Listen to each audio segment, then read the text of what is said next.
இதை கூட விடுங்க. இது மாதிரி தான் எனக்கு யாரோட சண்டைன்னு சொல்லி வெக்ஸாகி வந்து மரக்காட்டில உட்காந்துருந்தேன்.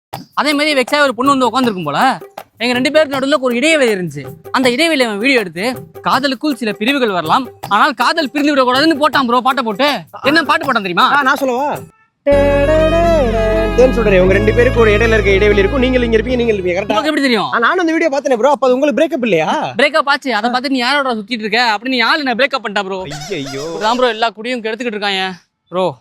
நம்ம நல்லதுக்காக சொல்றேன், நீங்க ஒரு 2 ஸ்டெப் முன்னாடி போங்க ப்ரோ.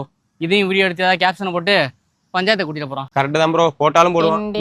கால் வருது. யார் ப்ரோ? நிமிஷம்.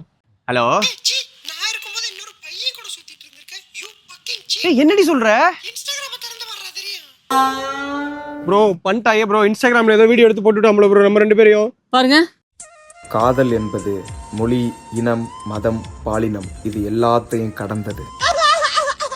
ப்ரோ இதே ட்ரெஸ் ப்ரோ பக்கத்துல இருந்தா ப்ரோ இங்கே எடுத்திருக்கான். ப்ரோ அந்த பதற்குள்ள போறான் ப்ரோ. வீடியோ முடிஞ்சு.